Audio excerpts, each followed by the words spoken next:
I have two questions. The first one I would like to direct to Mr. Munger.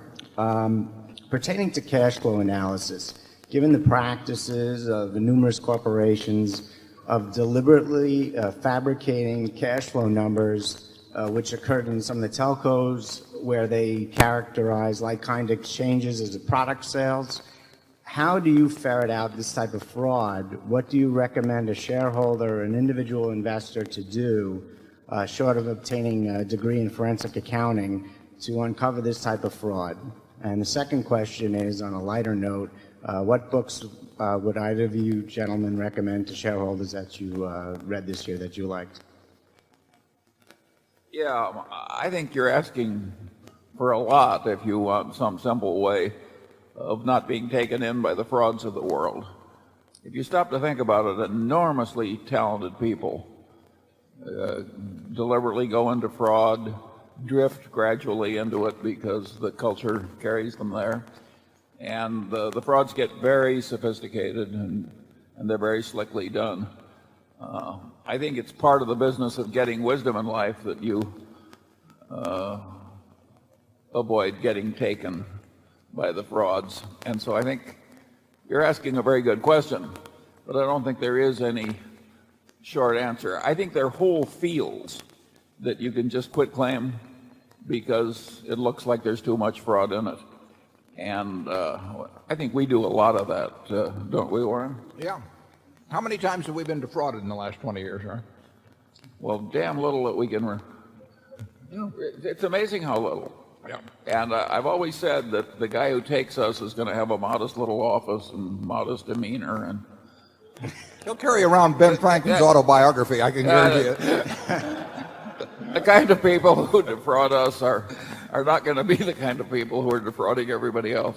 Yeah, I mean, it's a very good question. It's tough to answer, but I will tell you that we haven't and we won't get defrauded often. Now, that mean we pass up a whole lot of other opportunities too.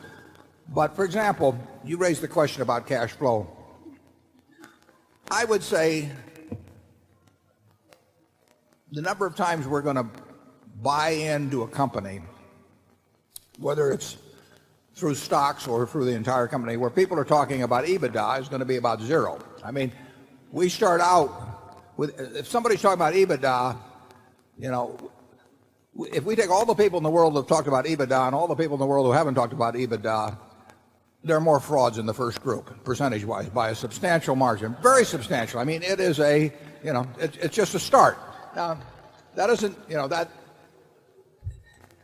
it's very interesting to me. If you look at some enormously successful companies, Walmart, General Electric, Microsoft, you know, I don't think that term has ever appeared in their annual reports. I mean, they just, so when people are talking about that sort of thing, either they're trying to con you in some way or they con themselves to a great degree. I mean, or both. Yeah. Well, that often happens. I mean, if you set out to con somebody, after a while you con yourself, which is why some of the people in the internet stocks, you know, stayed with them. It's, if somebody is, if they think you're focusing on EBITDA, they may arrange things so that that number looks bigger than it really is. It's bigger than it really is anyway. I mean, the implication of that number is that it has great meaning. You take telecoms, they're spending every dime that comes in. I mean, in many cases, and it isn't cash flow. I mean, the cash is flowing out, but it, you know, you can look at the statement and there's billions of dollars supposedly in depreciation and so on, but they're, you know, interest is an expense. Actually, taxes are going to be expense. Anybody that tells you that making a lot of money before taxes, that in terms of EBITDA is meaningful, you know, you get depreciation by laying out money ahead of time. It's the worst kind of expense. We look for float, where we get the money and then pay out later on. But depreciation occurs because you buy an asset first and then you get the deduction later on. It's the worst kind of expense there is. And you start paying taxes when you actually make money and when the depreciation runs out at some point. So it just amazes me how widespread the usage of EBITDA has become, and I would say there have been people who have tried to dress up financial statements in a way to appeal to people who were impressed by such a number. Charlie and I have found actually that, at least to us, many of the crooks look like crooks. I mean, we have spotted, we haven't shorted them, but we have spotted a lot of frauds over the years in public companies, and years before, that the roof fell in. And they usually are people that tell you things that are too good to be true, for one thing. I mean, they tell you very mediocre businesses are wonderful businesses for one reason or another, or they just have a smell about them, and in effect, and wouldn't you say that's true, Charlie? Well, sometimes it's amazingly obvious. Maxwell of England, his nickname was the bouncing check. And 3 weeks before he went under, Solomon was aggressively seeking more business from him, with both Warren and I on the board. It shows how much influence outside directors often have.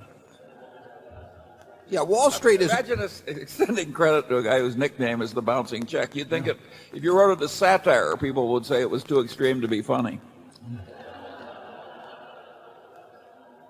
We have read... I mean, Charlie and I, it's a hobby keeping track of the Maxwells of the world, and there's a syndrome. I mean, they give off a lot of the same